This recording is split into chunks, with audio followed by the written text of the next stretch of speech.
Ajaib, sungguh ajaib, kuasanya bagiku. Ajaib, sungguh ajaib, anugerahnya dalam hidupku. Ajaib. Puji Tuhan, haleluya, puji Tuhan.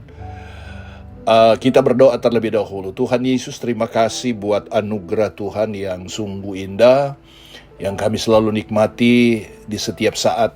Dan kami memuji Tuhan, Tuhan juga pelihara dan menjaga kami. Saatnya kami mau mengisi kehidupan kami dengan hal-hal rohani, menjadi dasar dan kekuatan bagi kami dalam menghadapi keadaan-keadaan yang tidak menentu. Terima kasih Tuhan. Kami mau dengar firman-Mu dalam nama Yesus. Amin. Puji Tuhan, haleluya. Saya mau mengajak kita untuk membaca di dalam 1 Korintus 15 ayat 9. Firman Tuhan berkata demikian. Karena aku adalah yang paling hina dari semua rasul, bahkan tidak layak disebut rasul, sebab aku telah menganiaya jemaat Allah. Saudara-saudara, tema kita adalah berani mengakui kelemahan. Jarang sekali orang seperti Paulus yang mengakui kelemahan. Nah, ini adalah perkataan Paulus.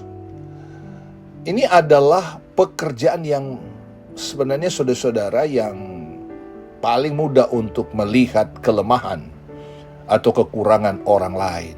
Ya. Bila kita diminta untuk menyebutkan kesalahan orang lain, dengan sangat fasih kita mampu menyebutkannya mulai dari A sampai Z. Bahkan kalau kita bisa tambahi dengan bumbu-bumbu. Sedangkan untuk mengakui kesalahan diri kita sendiri, tidak semua orang mau melakukannya. Lebih-lebih bagi seseorang yang memiliki kedudukan lebih tinggi, ya, memiliki kedudukan yang lebih tinggi, ya.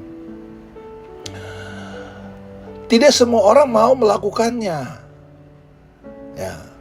Lebih-lebih bagi seseorang yang memiliki kedudukan yang lebih tinggi, semakin tinggi posisi, semakin sulit mengakui kekurangan atau kesalahannya karena merasa gengsi dan takut hal itu akan merusak reputasi.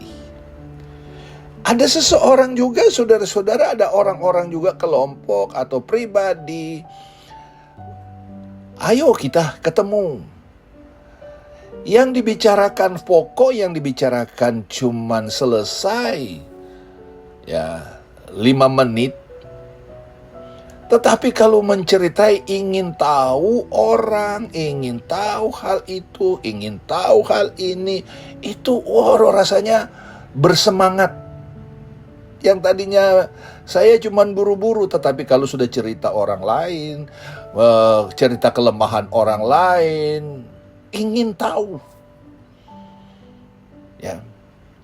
Nah, saudara-saudara dalam kasih Tuhan, Rasul Paulus dalam suratnya tidak pernah merasa malu untuk menyatakan penyesalannya dan bersaksi tentang pertobatannya. Dengan jujur ia mengakui bahwa sebelum bertemu Yesus secara pribadi, dia adalah orang yang paling berdosa karena telah menghujat Allah dan menganiaya jemaat seperti yang dia katakan. Aku yang tadinya seorang penghujat dan seorang penganiaya dan seorang ganas, tetapi aku telah dikasihinya karena semuanya itu telah kulakukan tanpa pengetahuan, yaitu di luar iman. Timotius 1 ayat 13.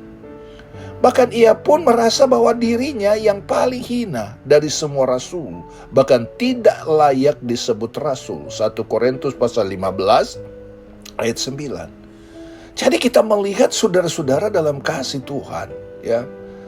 Aku tadinya seorang yang penghujat. Saudara ya, penganiaya. Saudara, ya, bermacam-macam kejahatan yang telah dia buat.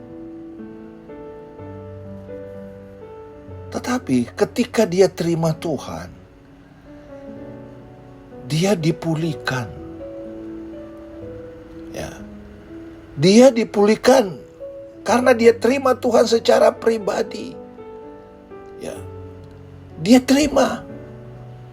Dan dia memuliakan Tuhan, segala perbuatannya dia pakai untuk memuliakan Tuhan. Dia mentaati karena dia sangat bersyukur sekali. Karena apa? Karena Tuhan telah menyelamatkan. Ada banyak orang sudah banyak merasakan kebaikan Allah, pertolongan Tuhan, pekerjaannya baik, semuanya lancar. Tetapi untuk Tuhan, dia buat perhitungan. Saudara-saudara dalam kasih Tuhan. Nah, Paulus berani mengakui segala kelemahan dan kesalahan. Ia tidak malu mengakui dosanya. Padahal ia adalah seorang rasul besar. Mendirikan banyak gereja. Dan ia adalah misionaris yang terkenal. Inilah kekuatan Paulus yang selalu menyadari kelemahannya. Ini semakin mendorong untuk terus bersikap positif. Sebab justru dalam kelemahan kuasaku menjadi sempurna. Sebab itu terlebih suka aku bermegah atas kelemahanku, supaya kuasa Kristus turun menaungi aku. Dalam 2 Korintus pasal 12 ayat 9. Mengakui kesalahan dan kekurangan memang terkadang bisa berakibat fatal. Tetapi bila pengakuan itu dilakukan dengan tulus dan disertai kesungguhan untuk perubahan dan berusaha untuk lebih baik lagi, hal itu tidak akan membuat seseorang merasa direndahkan. Tidak membuat orang itu tidak berarti. Tetapi justru akan membuatnya lebih dihargai dan dijadikan teladan oleh orang lain. Kenapa? Dia mengakui kelemahannya, dia berubah, dia bertumbuh dalam pengenalan kepada Tuhan.